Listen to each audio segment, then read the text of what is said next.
questions 11 through 20 on the 2016 Grade 10 AMC 10B. Carl decided to fence in his rectangular garden. He bought 20 fence posts, placed one on each of the four corners, and spaced out the rest evenly along the edges of the garden, leaving exactly 4 yards between neighboring posts. The longer side of his garden, including the corners, has twice as many posts as the shorter side, including the corners. What is the area in square yards of Carl's garden? So here's the garden, let's say, and we are told a few things, that we're going to put posts at the corners, and then they get a little specific. They say the number of posts along this side is double the number of posts along this side. So let's say the number of posts along this side is A, and the number of posts along this side is B, not including the corner ones, so just the ones that are, I guess, are in between the corner ones. So basically, according to the question, it means that the two corner posts, this plus that, which would be 2 plus A, is equal to double the other side. So 2 times this, and that. So 2 plus B. So that's the first equation. And this one basically gives you that 2 plus A is equal to 4 plus 2B. And if you want to simplify that, that would be A is equal to 2 plus 2B. All right.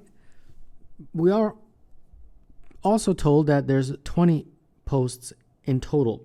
So that means that A plus A on this side plus the B plus B on the other two sides plus the 4 corner posts all add up to 20. So that would be 2A plus 2B is equal to 16, if my algebra is correct. So I guess now I can substitute this into this, and we have just therefore one variable. So it's going to be 4 plus 4B plus this 2B is equal to 16, and therefore that 6B is equal to 12, therefore B is 2. And substituting back in there, I will get, let's see here, 2 times 2 is 4, 4 plus 2 is 6, so A would be 6. Okay, it's a good result. So that means I've got 2 posts, so here's one and here's one, and that's what B is, and they're spaced 4 apart, so 4, 4, 4. 4 yards between neighboring posts. And then A is 6. So 1, 2, 3, 4, 5, 6, and they're spaced 4 apart like that. Okay, so I've got the dimensions. From here to here, it looks like it's 4, 4, 4, that's 12. And from here to here, it looks like 1, 2, 3, 4, 5, 6, 7. 7 times 4, which is 28. So the area will be 28 times 12, and 28 times 12 is 336. So number 11, the answer is B. 2 different numbers are selected at random from 1, 2, 3, 4, 5 and multiplied together. What is the probability that the product is even? All right, well, the probability is going to be some fraction. Well, in this case, they're converting it to decimals. And the total, well, let's see, what's the total number of possible combinations? 2 numbers. We got 5 choices for the first number. And because the numbers are different, we have 1 less choice for the second number. So 5 times 4, so 20. 20 is the total. So 20 is what goes in the denominator. The numerator, of course, is our specific condition that the product of those 2 numbers is even. All right, since there's only 20, I'll just write them all out. 1 and 2, 1 and 3, 1 and 4, 1 and 5. 2 and 1, 2 and 3. You can't put 2 and 2 because they have to be different. 2 and 4, 2 and 5, like that. 3, 1, 3, 2, 3, 4, and 3, 5. And then 4, 1, 4, 2, 4, 3, 4, 5. And then finally 5, 1, 5, 2, 5, 3, and 5, 4. Okay, now let's quickly put in the products. 2, 3, 4, 5, 2, 6, 8, 10, 3, 6, 12, 15, 4, 8, 12, 25, 10, 15, 20. All right, well, how many of these are even? 1, 2, 3, 4, 5, 6, 7, 8, 9, 10, 11, 12, 13, 14. 14 over 20. There you go.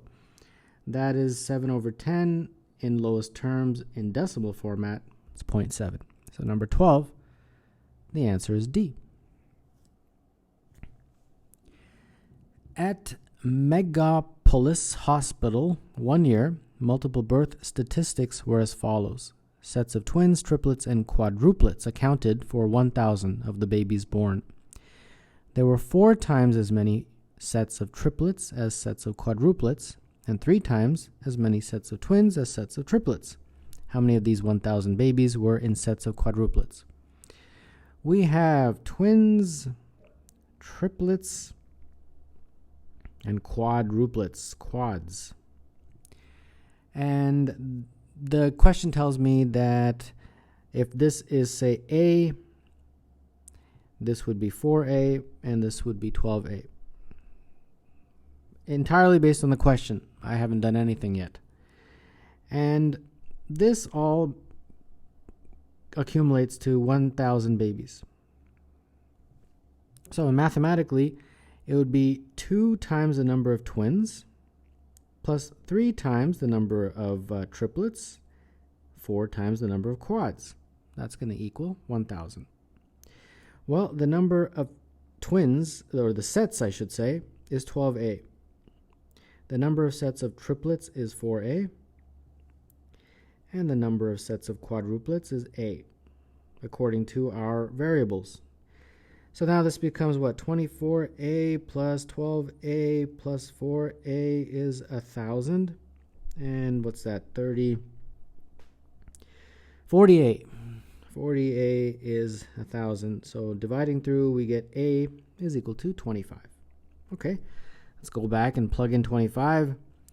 So that would mean this is 25, this is 100, and this is 12 times 25, which is what, 300? Yeah. Okay, so what are they asking for? How many of these 1,000 babies were quads? Okay. Well, there's 25 sets of quads. Each set would produce 4 babies. So 25 times 4, which is 100. That's how many babies are in sets of quadruplets. I think that's it. I think I'm thinking a little bit too deeply about this question. Number 13, therefore the answer would be D. And I just want to make sure here. 100 times 3 would be how many babies, not sets, but babies, that's 300. And 300 times 2 would be how many babies that come from twins. So 300 plus 600 plus 100 is indeed 1,000. Okay, there. It all works out. How many squares whose sides are parallel to the x-axis and whose vertices have coordinates that are integers lie entirely within the region bounded by the line y is equal to pi x, the line y is equal to negative 0.1, and the line x equals 5.1. So here's a very nice diagram, in my opinion. This line right here is your y is equal to pi x. And this line right here, this one going top to bottom, is x equal to 5.1. And probably a little difficult to see. If you notice, there's 2 lines here. One, of course, represents the x-axis, and the one below it is what's represented by y is equal to negative 0.1. Okay, this is an interesting question. What you have to do is concentrate on the side length of the square, right? They're squares. So we're going to talk about side lengths of 1, 2, 3, 4, and 5. And I don't think we need to talk about anything greater than 5. Okay, let's start. So let's start with 5. if my square has a side length of 5, first of all, can I fit it in? Well, 1, 2, 3, 4, 5, and then 1, 2, 3, 4, 5. I don't think I can fit a square that's 5 by 5, as you can clearly see, because it has to be bounded by that line, this line, and that line. So that's the key. Okay, so that means my 5 by 5 square has 0 ways of doing it. Okay, no problem.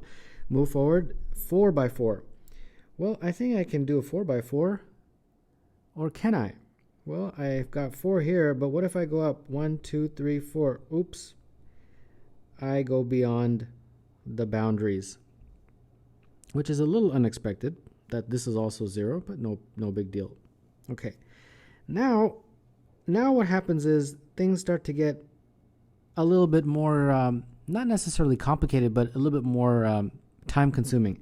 And what is important, in my opinion, is to figure out what these points are. I think it's important because it will help us. And that's pretty straightforward to figure out because the x-coordinates are 1, 2, 3, 4, and 5. And those points on the y-axis can be easily figured out by y is equal to pi x. And you can use pi is equal to 3.14. So this would be 3.14 because it's 1 x. This one here, when x is 2, it would be approximately 6.28. Right? So no tricks here. I'm just putting in the values. This would be approximately 9.4. And then this guy up here would be 4 times pi, which is about 12.5. So diagram is not perfectly drawn to scale, but it gives you a pretty decent understanding. Okay, so now let's talk about the 3 by 3s. 3 by 3, if I use this as my base, can I fit it in? Yeah, because there you go. That's where knowing that point is important because it has to be greater than 3. That's the only way I can fit it in. All right, so I got 1 so far. After all that, I've only got 1. And the answer choices are quite a bit bigger than 1. But what about if I stay here, can I move up? And the answer is no, you go beyond the boundary. Okay, no problem. What if I move over this side? Well, I got 1 here. If I go up, 2. If I go up again, 3. And if I go up again, 4. And that will work. So I've got 4 if I moved over a little bit. So 1 plus 4, and that gives me 5. All right, so making some progress here. Now let's talk about 2 by 2s, the next one here. 2 by 2s, so if I have that as the base, that will work, that will work. So that's 2 I got. Okay, if I move the base over here, I'll be able to get 1, 2, 3, 4, and 5. 5 of those when I move the base over. And then if I move the base over to here, 1, 2, 3, 4, 5, 6, 7, 8.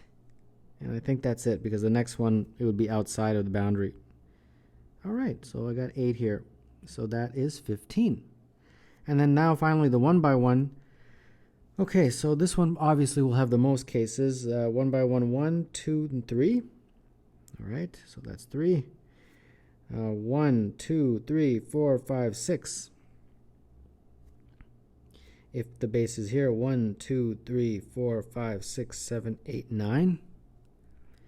And finally, if the base is on here, from there to there, 1, 2, 3, 4, 5, 6, 7, 8, 9, 10, 11, 12. So there we go. That completes it. So this would be, let's see here, what's that?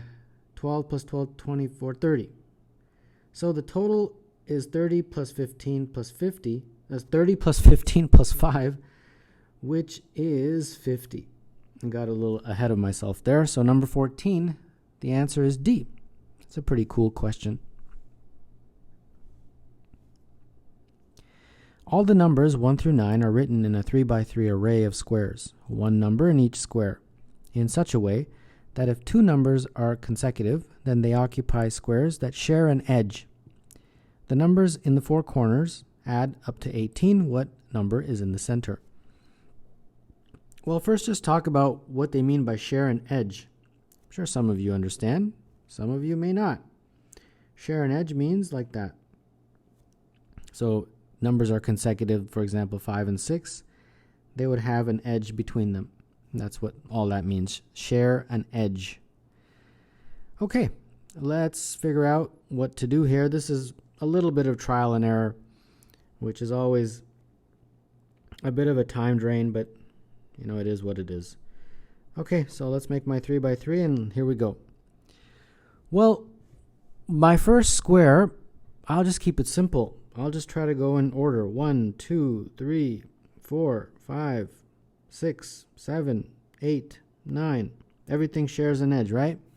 Does this work? Well, according to my share an edge part of the question, it all works because all consecutive numbers share an edge. But I've also got to satisfy this criteria, which the numbers in the corners add up to 18. Let's see, I got 3, 5, 8, 1, 7, 8, 16 is the corners. Corners here, the sum is 16, so that's no good. Okay, no problem. That was a pretty decent first attempt. Let's try again. So I got to somehow get this to have the corners add up to 18. All right, let's try again. 1, 2, 3, 4, 5, 6. At this point, if I put a 7 here, I'm pretty much done the same thing, right, as this one. So I've got to get the corners add to 18. This one added up to 16, so I get 2 more. So 2 more would not be 9. So put a 9 here. And then 8, and then 7. So let's see, do I meet both criteria? Do they all share an edge? I believe so. 6 and 7 shares an edge there. 7 and 8 share an edge. 8 and 9 share an edge. Okay, so that's all fine. And do the corners add up to 18? 8 and 10, they do. So 18 is the sum of the corners. And that's it. With a little bit of trial and error, I figured it out. And the number in the center is a 7. So number 15, the answer is C.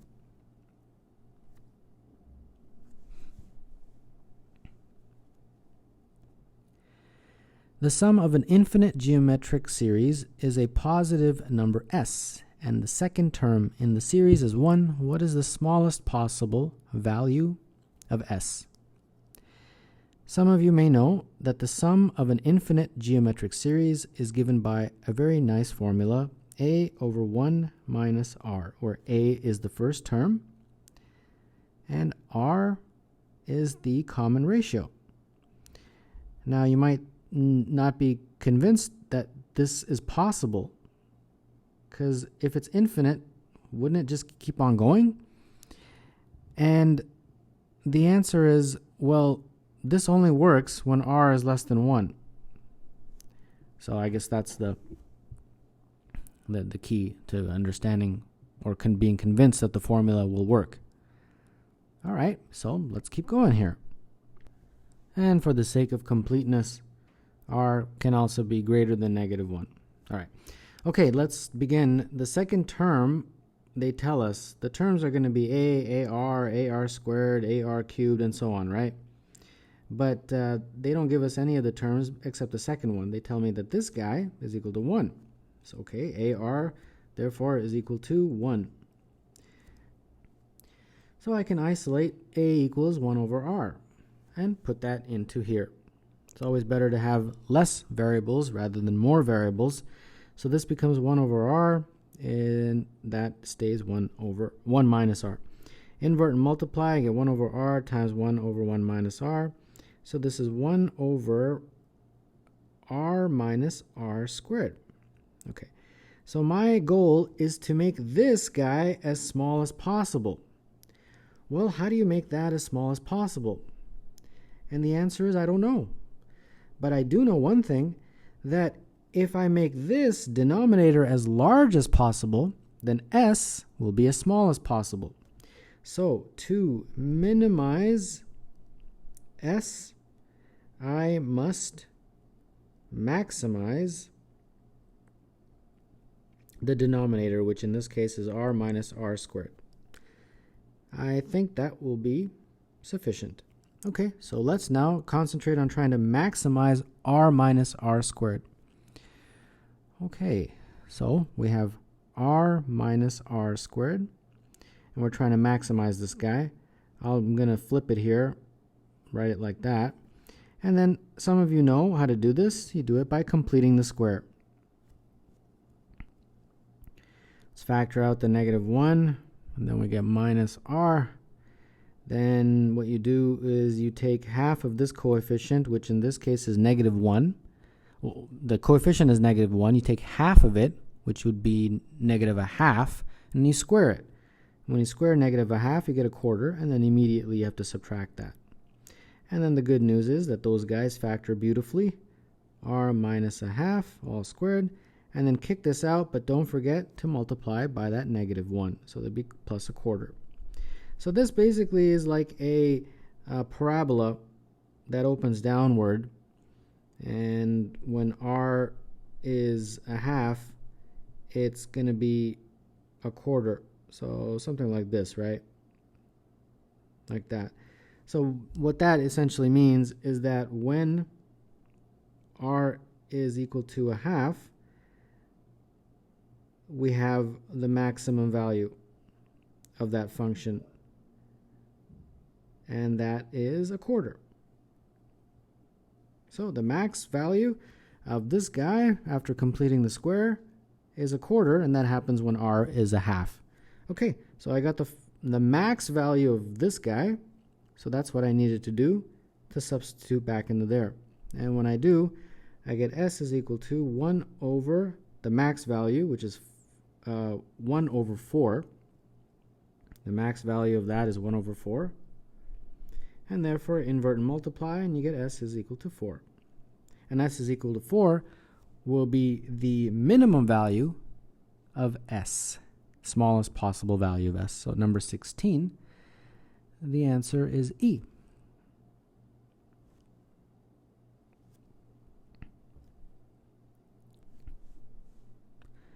All the numbers 2, 3, 4, 5, 6, 7 are assigned to the 6 faces of a cube, one number to each face. For each of the 8 vertices of the cube, a product of 3 numbers is computed, where the 3 numbers are the numbers assigned to the 3 faces that include that vertex. What is the greatest possible value of the sum of these 8 products? Let's draw a cube, and let's try to illustrate this question. Well, the numbers, I'm going to call them letters because I don't know where they go. Those are the numbers, of course, but I don't know where the 2 goes and where the 3 goes and so on. So what I'll do is I'll put F here. The numbers I'll represent A through F, A, B, C, D, E, F. The F I'll go at the front. I purposely put F there because F for front, because I don't want you to get confused.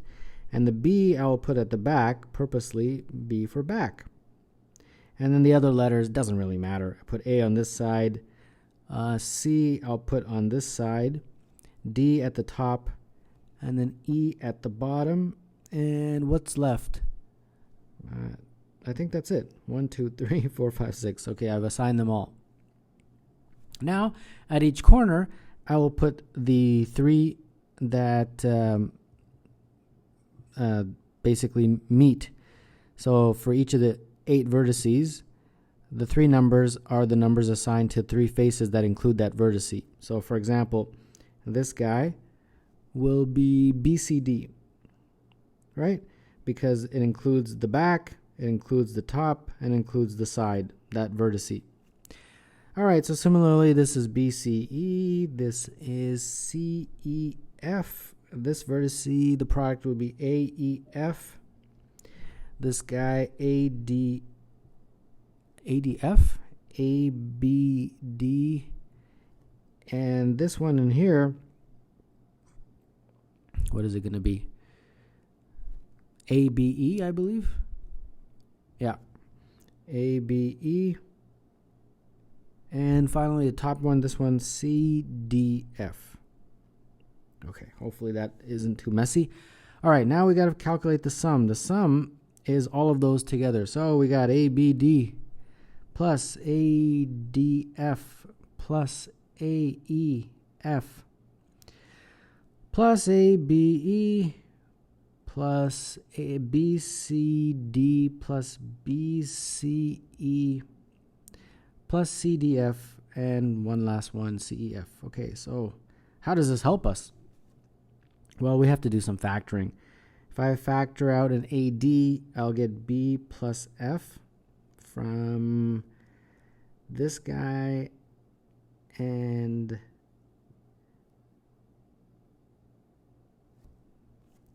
this guy. All right, next one is if I factor out an AE, I get F plus B plus from this guy and this guy. And then factor out a BC, and I'll get D plus E from this and this. And then finally, CF will give me D plus E. And of course, I've factored those two from there. All right, I think making some progress. I sincerely hope so. B plus F can be further factored because it's common to this and this. And that gives me AD plus AE. And then D plus E is common to the other two. And that gives me BC plus CF. Okay, I think I can further factor this B plus F times an A plus a D plus E. And then plus D plus E, I can factor out a C, I believe, and that will be B plus F. And then I think the B plus F and D plus E is common to both. Okay, so having some very good success here with factoring. And then that factors to A plus C. All right, great. It's a pretty decent end result. So now what we have to do is look at the fact that we are to choose from 2, 3, 4, 5, 6, 7. Those are the numbers, and we got to maximize that. Okay, so at this point, it's just some trial and error. If I put 2, 7, 3, 6, 4, 5, like that, it'll be 9 plus 9 times 9 times 9, and that's 729. And if you fiddle around with this, you will find that that is actually the largest result. So there you go. The greatest possible value, the sum of those 8 products, 729. So number 17, the answer is D.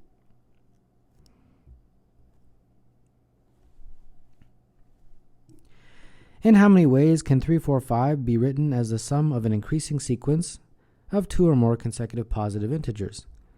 All right, so 2 or more. So we can have 2, 345, and this would be 2x plus 1 is 345, and solving we get x equal to 172. So that means my numbers are 172 and 173. And in a very similar way, we just keep doing this. 2x plus 1 plus the next guy, which would be x plus 2. That equals 345. And that would be 3x plus 3 is equal to 345. Solving, we get x is equal to 114. So that means x will be 114, 115 for x plus 1, and 116 for the next guy. And you just continue like this, and this is the long way because I want you to understand it. You just keep going like this, and then you do the next one, which would be 3x plus 3 plus x plus 3 this time is 345, and that would be 4x plus 6 is equal to 345, but this time x will be like 84.75, which is not an integer, and they have to be integers, so this is an invalid solution. It doesn't work. So you just keep continuing like this. And for the sake of time, I'll just give you the ones that are successful. When you do all the way from x to dot dot dot x plus 4. That one works out. X is equal to 67 here when it equals 345. And I'll let you do the algebra. So this, I'll put that there. And then it also works when you go up to x plus 5, all the way up to x plus 5. That one gives you a value of x is equal to 55. It also works when you go all the way up to x plus 9. That gives me a value of x equals 30.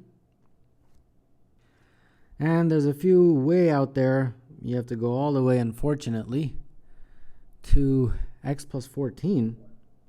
That one works. That actually gives me x is equal to 16. And one last one that works is all the way out there to x plus 22 is equal to 345. And that gives me x is equal to 4. So the ones that work out are this guy, 67, 55, 30, and 4. Oh, and this one also.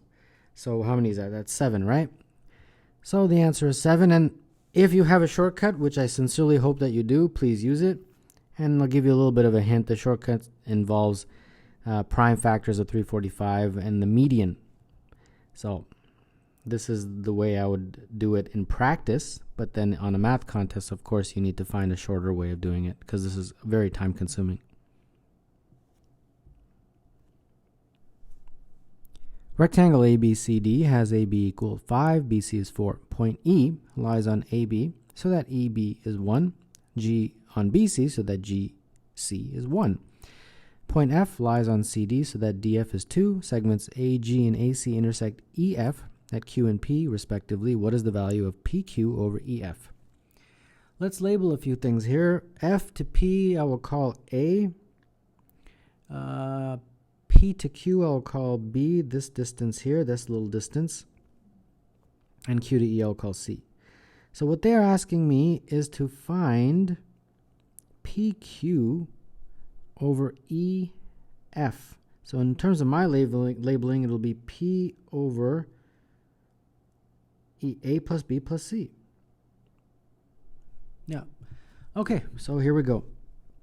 This question screams similar triangles. I can immediately see that.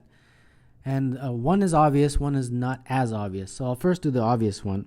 And the obvious one, I hope, is that triangle APE is similar to triangle CFP. So what are those? APE is this guy. APE, that triangle is similar to CFP. CFP. Because essentially they have the same angles, right? You guys know all the angle rules. Okay, so using similar triangles, let's get a ratio of the sides.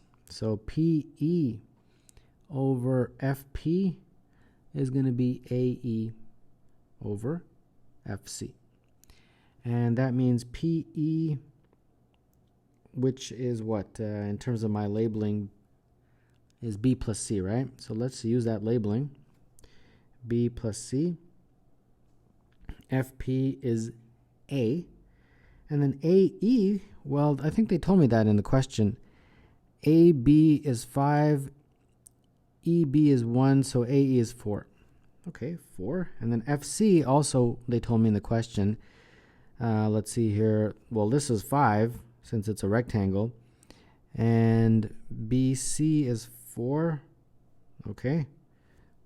And DF is 2. So FC is 3. So there we go. Okay. So that's a pretty decent finding. I'll call that finding number 1. Now the next similar triangle is not as obvious. So what we have to do actually to get it is we have to extend this line down to here.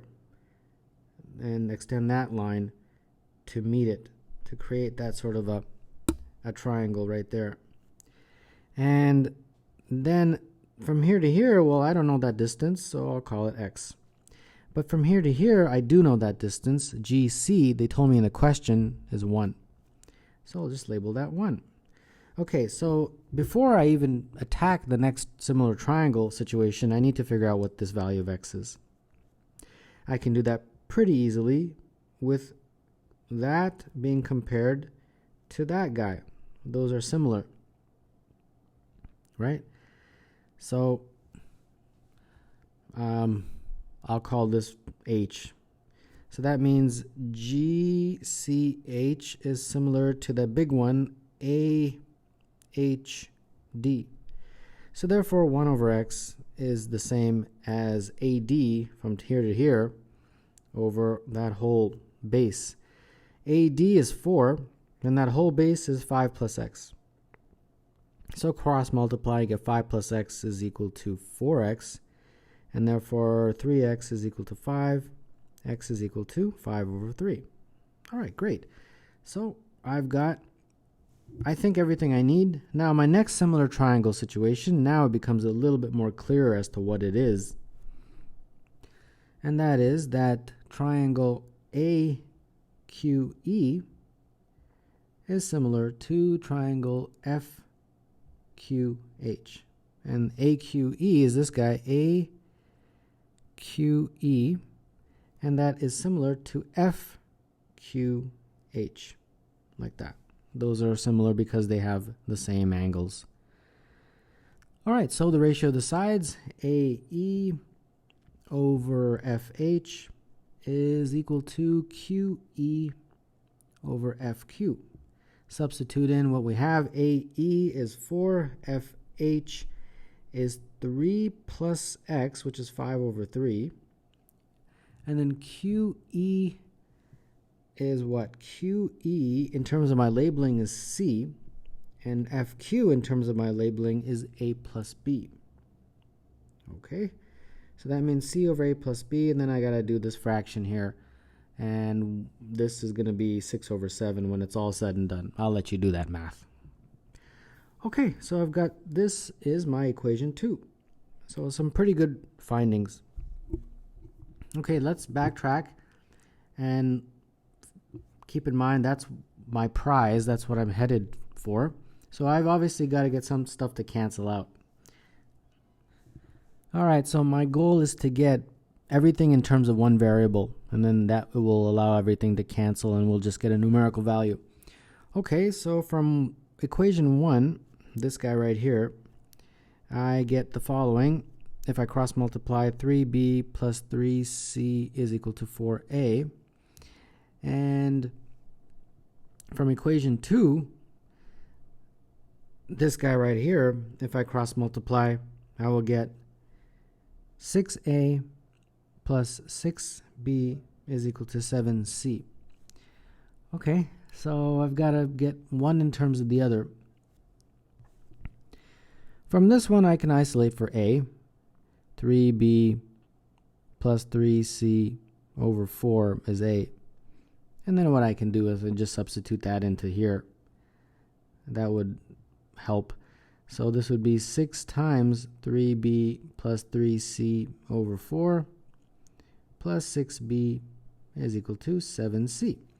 So if you multiply through by 4, we will get 18b plus 18c plus 24b is equal to 28c. And therefore this would be 42b is equal to 10c, and therefore c is equal to 4.2b. Okay, that's good. Now I can get a in terms of b. I have c in terms of b. I can get a in terms of b here. So a is 3b plus 3c over 4. So what should I substitute here? I'll substitute the c. So 3b plus 3 times c, but c is 4.2b over 4.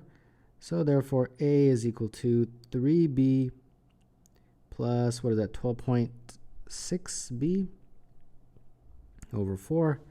So this is 15.6 divided by 4, which is 3.9b. All right, great. Now let's go back to that, which is what I'm trying to figure out. So we are almost done. PQ over EF, which is B over A plus B plus C. Well, A is 3.9B plus B plus C, which is 4.2B. So that's going to be B over, let's see here, 9.1B. And as planned, the B's cancel, and I just get 1 over 9.1. And I think I'll have to multiply top and bottom by 10 to get that into a fraction without decimals. So it's going to be 10 over 91. There we go. 10 over 91, that means number 19. The answer is D.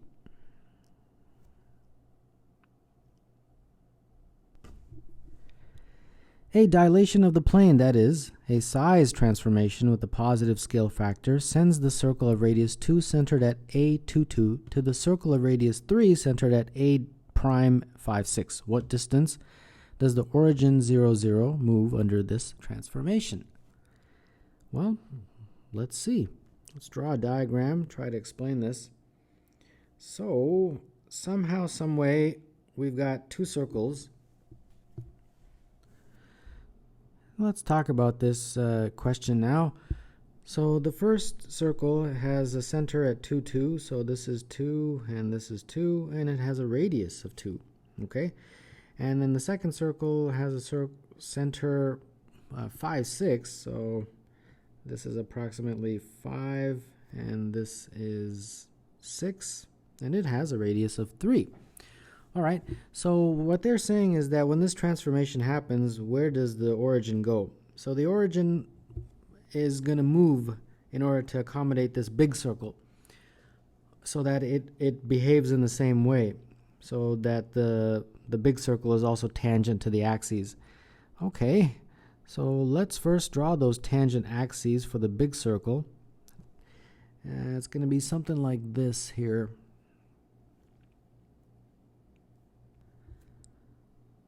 So basically now this is my x and this is my y axis. So what they're saying is this is now the new origin, and the reason is because the first circle, which was the smaller circle, it behaved in a way that it's tangent to the x-axis and to the y-axis, correct? Well, this is the x-axis and this is the y-axis.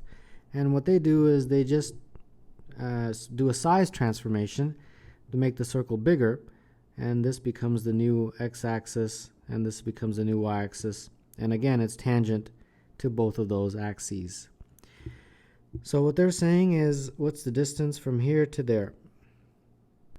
Well, I think I can figure that out. Let's see here. From here to here, all the way from there to there, is a 6. And the distance from here to here is 3 because the radius of the circle is 3. So that means this will be 2. Well, sorry, it'll be 6 minus 3, which is 3, the distance from here to here. So that means this guy, although it may not look it, is 3 on the y-axis.